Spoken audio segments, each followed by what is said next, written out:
if people are worrying about how Trump has changed America and the world, can Trump's actions be undone? Will the next president, having seen what is possible when you get rid of the guardrails, really want to go back? Or has Trump changed the White House and America forever?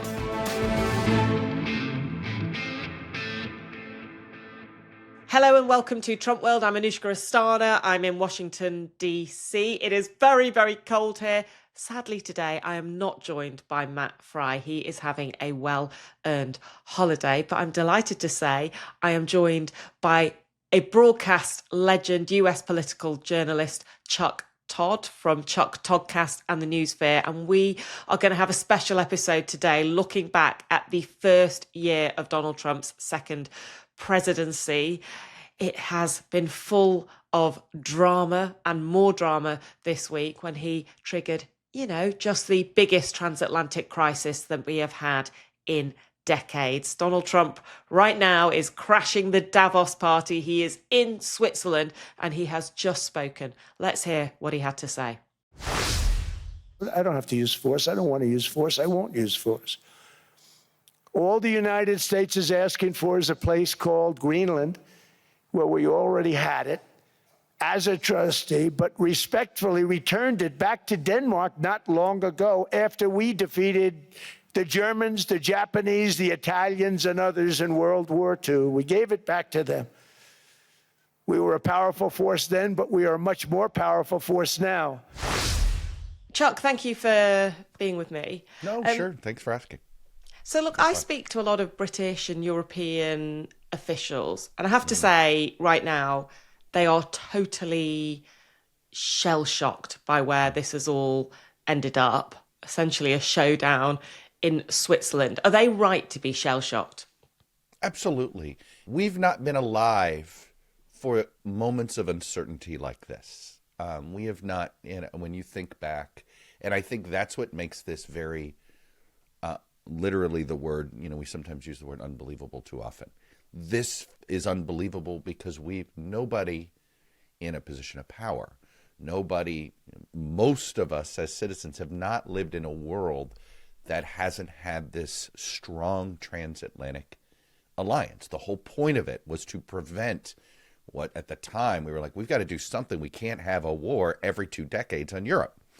And the whole point of this was to create the strong national transatlantic alliance. And then suddenly we're supposed to contemplate life without it. And I don't think we know.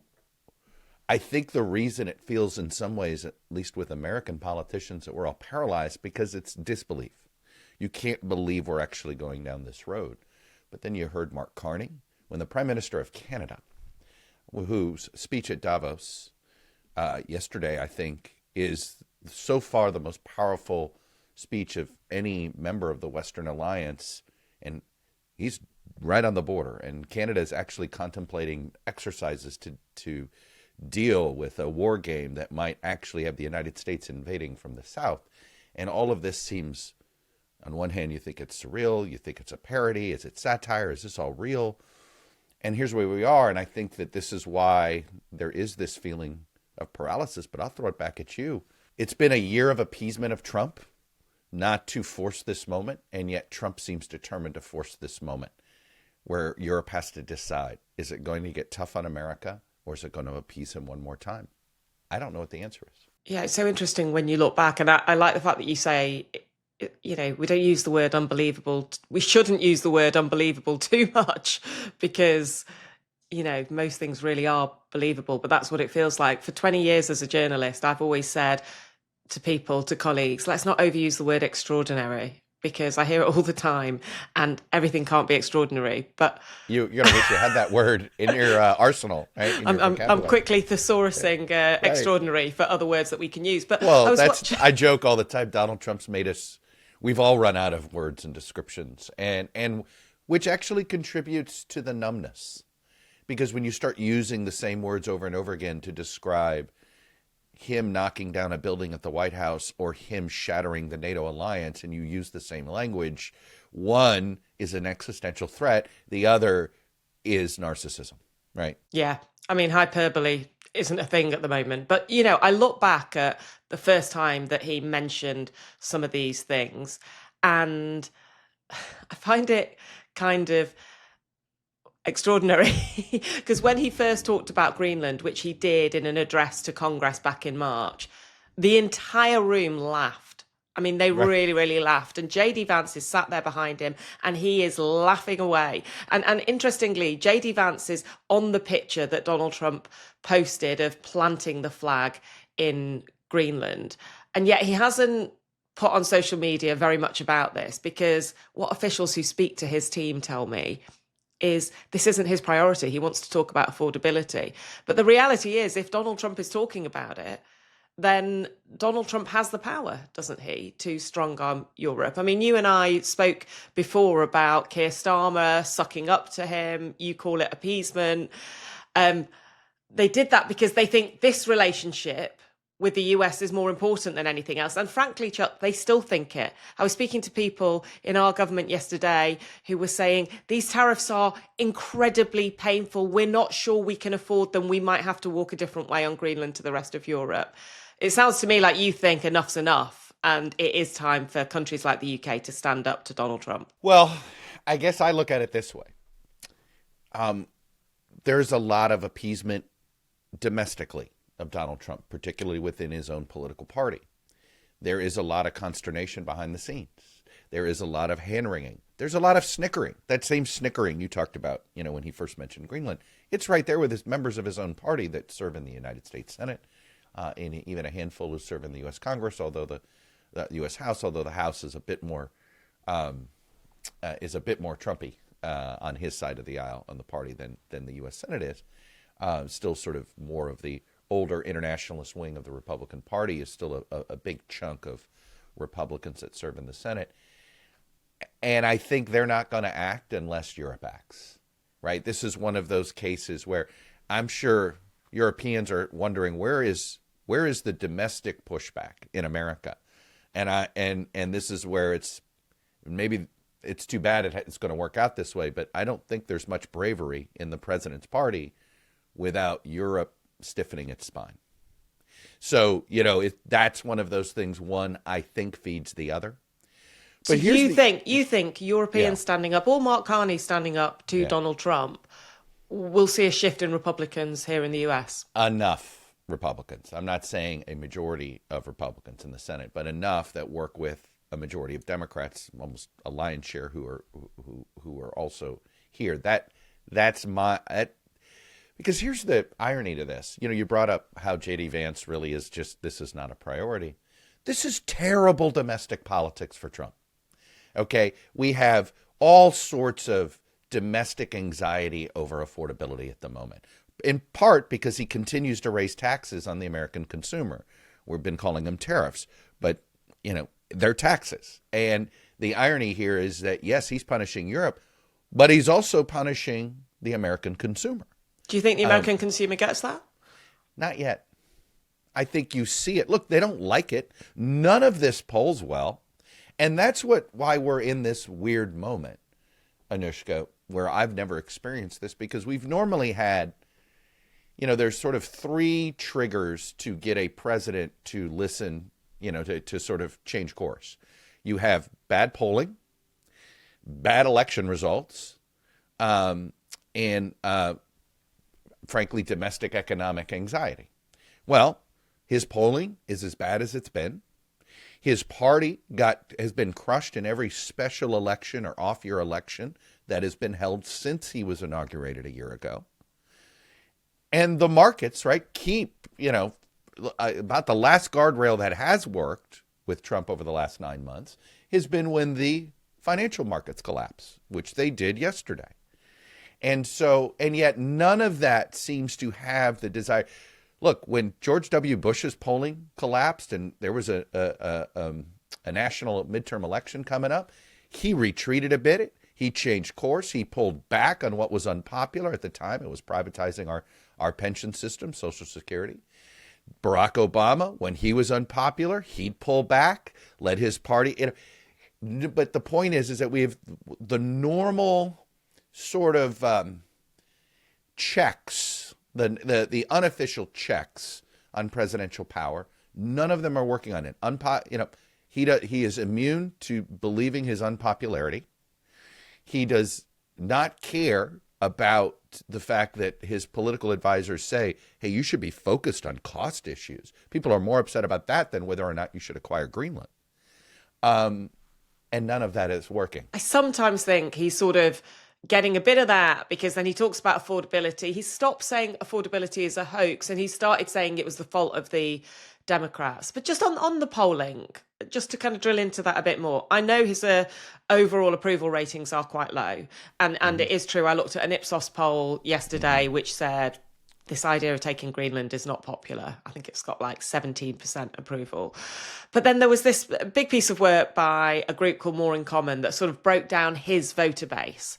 Mm-hmm. And look, it is true that sort of what they called reluctant Republicans have shifted away from him and are not sure about the choices they made at the last election.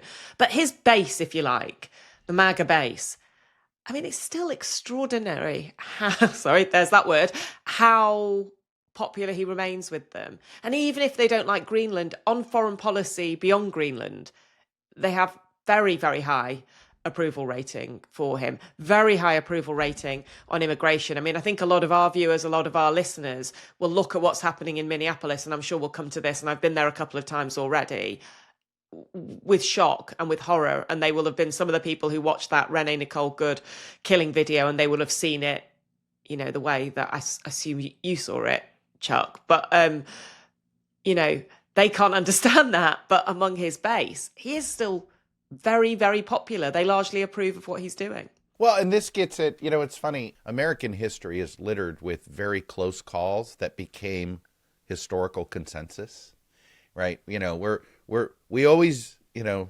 to butcher an old Churchill saying, right, about America. You can't butcher Churchill sayings on here. I know, Come on, I know, give it a go. because I never, which is, you know, you can always count on America to eventually do the right thing after they've exhausted, you know, every path, you know, to do something else and to not be there. I know I'm butchering that Churchillism, but the point being that, you know, America was slow to get there in World War I, but we got there. We were slow to get there in World War II, but we got there, right? And it sort of goes back to that. And is that where you think we are? I mean, I read a really interesting piece. I think it was in the Wall Street Journal. I want to believe that's where we are, Anushka. Which was a sort of imagined piece about how we ended up in World War III. And it sort of looks back in time, and it was like, well, you know, actually it was the invasion of Greenland in 2026 that started it. Do you think that's the moment we're in? That's what could be facing us? I think what we don't fully appreciate, and the thing is, and I go back to, and I think we often make this mistake in political analysis and our own reporting, is that, you know, with Donald Trump, we constantly assume he's not going to do things that we've never seen before, because, right, in some ways it's human, you know, survival, whatever it is, like it's disbelief. And yet I think when it comes to covering Trump, a failure of imagination has always been where we've sort of underrated what he's capable of doing. Even at the same time, he has, you know, there are examples. The road is littered with so many times where he's made threats and backed down, right? The problem is he doesn't back down from every threat. He backs down from most threats. And you just don't know which one it is. And I think that this is why, whatever you want to call it, numbness or whatever. But I go back, and the point I'm trying to make is that, yes, his base is pretty devoted to him, but it is only 35% of the American electorate. Right? When you take the That's shooting, still tens of millions of people, but yeah, no doubt. Yeah, I hear you. Okay, yeah. But when you take the shooting, look, in our system, 35% is not a governing majority, right? In a parliamentary system, 35% can be. So I, you know, that's why it's not an insignificant number, but it's still just 35%, and we know it's this because going back to the Minneapolis shooting, it was. When you've seen the polling, justified, it was not justified. A majority of Americans said, no, this is not justified. But 35% said it was, right? And it's been a consistent number. That's the number. But that's not enough. That's if he gets 35% support but nothing else, his party it'll be a landslide. Republicans would lose, 15 Senate seats. Now that's not going to be the case, but the point is that he has a hold over essentially 70% of the Republican Party, right? That will do whatever, will support whatever he goes out there and does, or will give him the benefit of the doubt, even if they don't quite support it, like Greenland. But it is significant that it's not 80% of the Republican Party, okay? And that is why I think that you see this is, my concern about Donald Trump right now and the fact that none of the normal checks that do work on politicians, I think, and this is where I wish Republicans would see this, because I believe this. He does not care about the Republican Party. He cares about Donald Trump. He does not care if the Republican Party is harmed as long as he expands America's map. Like, I really fear that he's got what I call the YOLO virus, and that he sees his mortality, and he is more likely to say, I want to try to do this. He wants to put his name on the Kennedy Center, or he wants to expand the U.S. map, right? And look, I think Cuba is also going to be on the table in the near term, not necessarily the long term. And I think he sees, that there's always been this weird part of him that he wants to make sure history has to put him, like he has to have a page in the history books. And the only way you force it is if he's the one that expanded a map, or he's the one that did this, and I don't, he doesn't care about the future of the party. He just cares about the future of Trump. And I think that's, at some point, Republicans are going to realize this, but the question is, will they realize it before it's too late? It's interesting you say he doesn't follow through on most of his threats. One thing that we've been looking at, we've been doing a series, it's called America Rewritten, because actually he signed a record number of executive orders on day one. He has seized executive action. And the difference between Trump 2.0 and Trump 1.0 is that he's following through on more threats. So we laughed when he said he was going to rename the Gulf of Mexico. He did it. We laughed when he said he was going to invade Greenland. He's sounding very, very serious about it. And we also laughed when he said that Canada would be the 51st state. Now Mark Carney's clearly taking that seriously. He's saying if middle-sized countries don't get to the table, they're essentially going to be on the menu. Just on Greenland, talking to officials in Europe, one thing someone said to me, and actually it doesn't ring true to me, but I'm just interested in your thought, is that they think it's a crisis of Europe's making, because they think that by retaliating, first Denmark, then France, in a way that angered Trump, that put it right in front of his face, and that's made it a priority for him. But the more I look into this, the more I think actually it's not that, because this Donroe Doctrine that he talks about, having control of the Western Hemisphere, is very much a guiding principle for him. What do you think of that? And also, a lot of it seems to come not from the J.D. Vances or from the Marco Rubios, who apparently didn't know about this tariff threat before it was made, but from Stephen Miller. Yeah, no, look, I think Stephen Miller can never be underrated in his influence. He is really the only holdover from Trump 1.0. He's the architect of the immigration policy. That is sort of that was the issue that put Donald Trump on the map, right? So there is a level of trust, a level of loyalty, and yes. So, look, there is a version of this America First mindset that the America Firsters are rationalizing that the Western Hemisphere also falls under that, right? Look, I do think he sees it that way, but, there's another thing that sits in the back of the head of everybody that has covered Donald Trump very closely for the last decade, that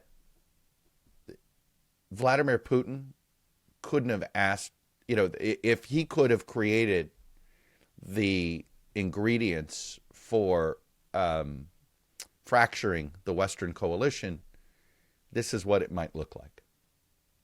And that's what I think has been this. Nobody's going down the he's a Russian asset path anymore. Well, some people are. Okay. I understand why they do. Yeah. And I'm not going to, and yet, the running gag is, well, the only thing that would explain this behavior is if he were, right? But I do think the reason why it always has looked that way is that he shares. I've always said he looks at the world kind of like a TV mob boss, right? Not the way the real sort of criminal networks work, but the way it's been portrayed on television and the movies. And he is a creature of whatever he has watched in pop culture over the last 40 years. Sopranos? It's Sopranos and Godfather, okay? And I think he's always lionized those figures. And in some ways, I think he sees Xi, Putin, and himself as the three big mob bosses. And, and just look at how he's treating Venezuela. Did we depose Maduro to bring about democracy in that country? Doesn't look like it. I mean, I haven't actually checked it for a few days, but the last time I checked, Donald Trump had not used the word democracy with regards to Venezuela once since and not only the that, operation. He's praising his relationship with this Maduro thug. I'm sorry. I apologize for using the word thug, but she's been just as responsible for the repression that has taken place there. That's not Marco Rubio's desire. I actually got to ask him about this and said to him, the people of Venezuela are waking up to the same regime. Now, Marco Rubio was saying we're using the oil as leverage to get to this new place, but he couldn't put a timeline on it. He was like, come on, it's only been 3 days. He's trying to rationalize because he's getting what he wants out of it, right? He has gotten Trump into a place that he wanted to go. And in some ways, this is where we do too many things now with Trump. There's an ends justifies the means mindset, which is, well, if you just get him there, we'll get, we'll backtrack and get it right by the time we get there, which is whatever it takes to get him to do Venezuela in Rubio's head. So use the oil as the motivator. I'll get my democracy at some point. And that's how a Rubio rationalizes it. And in Rubio's head, he goes, and I might get Cuba also. And that's a big deal to my people. Yeah, you can really see his priorities if you look at his social media account. Again, nothing about Greenland, but plenty about Venezuela, Cuba, meeting leaders from, Panama, Honduras, and so on. Now, listen, in Davos, we've heard from Gavin Newsom, the governor of California. I just want to have a listen to what he said. The Europeans should decide for themselves what to do, but one thing they can't do is what they've been doing, and they've been playing. This guy's playing folks for fools, and it's embarrassing. He's a T-Rex. You mate with him or he devours you. One or the other. And you're people need to stand. No, the Europeans could be if they continue down this path and process. They need to stand tall, stand firm, stand united. I mean, it sounds like a man who doesn't want to get eaten but does want to be president. Are we starting to get a bit of a fight back from Democrats? It certainly worked for Gavin Newsom, right? This has been good politics for Gavin Newsom. This has given him a following and a standing inside the party on a national basis that he's never had before. But notice the message he sends, Anushka. It's very similar to what I was saying before, which is he's saying, we can't push back on Trump unless you push back on Trump, right? That this is going to have to be a collective effort. And I do believe this, right? If Europe pushes, then you will have more sort of economically driven political pragmatism pop up inside the center of American politics, but also the business wings of the Republican Party. And I think that's what he's basically saying. Look, stop appeasing him, Europe. The more you appease him, the more there's less pushback here. And I get it. I'm sure some Europeans are going, why don't you guys push back on him? You've got a system of checks and balances. But the bottom line is that what Newsom is preaching, which I tend to agree with, which is the stronger Europe pushes back, the more they oppose him, the more you will see opposition inside his own party. When Donald Trump thinks and talks about all of this, and my goodness, this week we had a lot of Donald Trump. I mean, you don't need to talk to his advisors because he just talks for hours at end sometimes, I think. But he spoke at the press briefing. Anushka, the advisors can mislead you because they don't know what he's going to say or do. Yeah. You just made that point about Rubio. It's true. Yeah. There are plenty of days. I have sources where I'll call them up and say, hey, I'm hearing this. And he goes, you might have. It's not what I've heard, but don't assume I'm wrong. I mean, it's the crazy. Yeah. So Happens a lot. crazy. It's Yeah. so crazy. And important to listen to him, but how much, how many hours a day can you actually take of listening to one person? But he came out and, it's so interesting because the whole of Europe is like on edge about Greenland. They're, thinking that maybe NATO is being pushed to its limit. And, we went on air 20 minutes after he started. He hadn't mentioned the word Greenland. And I think an hour later, he'd still not mentioned the word Greenland. He did eventually come to it, and he did come to NATO when the questions were asked from the reporters who were there. But it seems to me that the image he wants to define his presidency is around immigration, but around this kind of political battle that he is having with democratically run states. And at the moment, Minnesota is the absolute lightning rod for this. And in particular, its biggest city, Minneapolis, which, by the way, does have, I think, something like 100,000 undocumented immigrants, but nothing like Florida or Texas. So the argument that they have to go after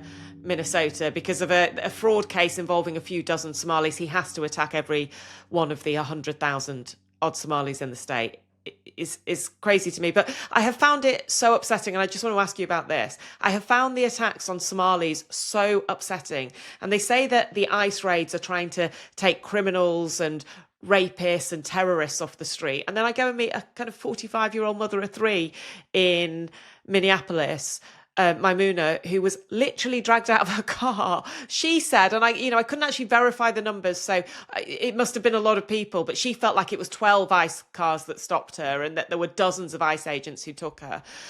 She was taken, they left the car on the side of the street. It doesn't match up. What I'm hearing from the administration, from Caroline Leavitt in those press briefings, doesn't seem to match up with what I see when I go to Minneapolis. Like, is that what he wants to be, the enduring image of this presidency? Oh, 1,000%. Look, this is what got him the presidency, right? Was essentially demagoguing the immigration issue. And it is why he won a second term.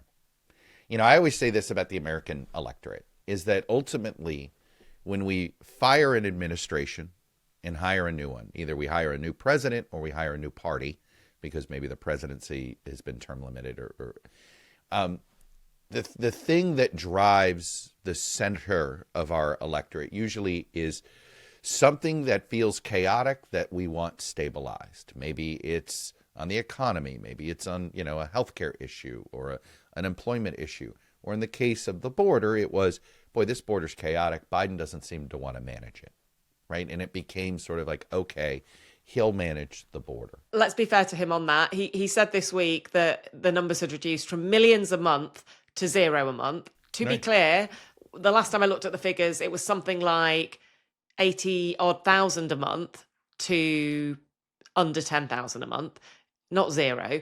But it has been a big reduction. No, it's a huge reduction. Now, I don't, and there's certainly, look, our system, we have not updated or fixed this system because there's too much politics to be gained, right? There is no incentive right now to fix it. The Republicans have successfully exploited fear of chaotic immigration system as a way to win elections, right? This has certainly helped them on the presidential level. So to go back, yes, this is his signature, and this will always be sort of the signature reason why he got power inside the Republican Party. And sort of, I think the core, and I think at his core is just something he believes, right? He doesn't believe in assimilation, right? I think he, look, he has said it. He wants white South Africans. Right? Do you think it's just about race? I mean, when I ask members of the administration about it, they say it's culture, not race. Well, and that's the thing. One group doesn't look white, and one group does. Sure, and the way they will claim it's not race is they're very open to Latin Americans, right? When it comes to Cubans or Venezuelans, but it really is only if you're on the right side politically, right? Which is where the white South Afrikaners come in. Right? Or when he has said, we'd love more immigrants from Norway or Denmark or Sweden. So it is, culture to me is just a more polite term for race, right? That's essentially, it comes across as politically less explosive if you say it that way. But that's what it is. Because, and then what Stephen Miller has done. Look, I've known Stephen Miller 20 years. Stephen Miller was probably the smartest source I ever used when it came to understanding immigration legislation. He has been obsessed with this since before Donald Trump came down that escalator.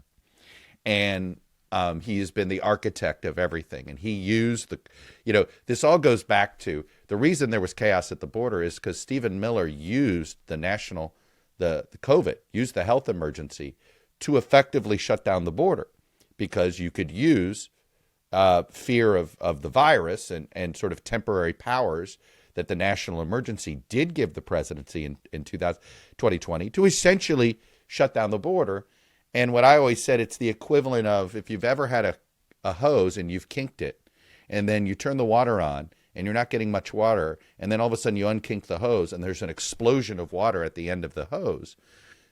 What happened was there was no systematic way that they shut the border. They just sort of, tied the hose into a bunch of knots. And then all of a sudden, when Biden came in to just sort of go back to what the normal process was, people just exploded across the border. They were like, well, okay, there's going to be, less legal ramifications if we go during the Biden era. So it became self-fulfilling. And I think it's fair to say that some of the actions taken late in the Biden era have led to quite a lot of the reduction as well. Well, that's the irony, is that, this is where, look, Biden, the first 18 months of his administration was surrounded by progressives who did not want to prioritize security at the border.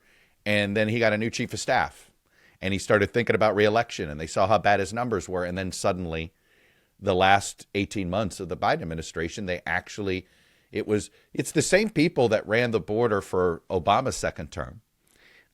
They just weren't given the authority until the last 18 months of the Biden administration in order to tighten up security in a more of a humane way, but they tightened it up. Now, I've just got a last question for you. I mentioned that we're looking at all the executive action, all the power that Donald Trump has seized, how he's used retribution in this administration, not just after individuals, but also this idea, he said to Minnesota, a reckoning is coming. He has done more in a year than we can get our heads around. Right. But he hasn't made huge legislative change. And so I guess my final question is this. If people are worrying about how Trump has changed America and the world, can Trump's actions be undone? Will the next president, having seen what is possible when you get rid of the guardrails, really want to go back? Or has Trump changed the White House and America forever? So I always hesitate to say forever, but I do think for a generation, right? He's not made systemic change, right? Which means you can undo 90% of what he's done with a stroke of a pen, because he has not pursued congressional legislation in many of these places. And even the legislation he's pursued has only given him temporary power or temporary authority, right? A tax cut that's 10 years, et cetera. But he has, I think, changed the perception of what the presidency is. He has, I think, I've talked to many Democrats who say, I want my own Trump. Right? They want almost a if this is how the presidency is going to work, then let's get our progressive demagogue to push back against this conservative demagogue. And so that's, I think he has changed voter expectations of the presidency. But the irony is, I've always said, he really is the definition of, there's a lot of motion, but there's not a lot of action. Right? There's a lot of stuff that gets signed that's kind of meaningless. But his people think he's constantly doing stuff. So I do think he has made, the next president is going to stay a main actor in the story, right? You're not going to see a George H.W. type presidency, or even a H.W. or even a Joe Biden like presidency. I think Biden thought that was what the public wanted. Hey, we don't want the presidency in your face all the time. We don't want the president commenting on everything from Taylor Swift to Vladimir Putin. And yet, and yet that isn't right. Joe Biden attempted to be that president, and that isn't what the country thought, oh, he's not very active, he's not doing much. And it, it all fed into each other. So I do think he has changed what the country will view as the type of president. This is why a Gavin Newsom suddenly seems viable, where I would have told you 5 years ago Gavin Newsom was the wrong type of temperament, that the country wouldn't elect someone like Gavin. I now think, no, I think he might be a liberal Donald Trump. And that's what the public may want. Chuck, absolutely fascinating. Thank you so much for your time. Right. You got it. That was Chuck Todd. That is it for this week. If you have any thoughts, comments on this first year of Donald Trump, please do send them to us. And as ever, please do follow or subscribe wherever you are watching or listening to this podcast. That's it for Trump World this week. I'll be back next week with Matt.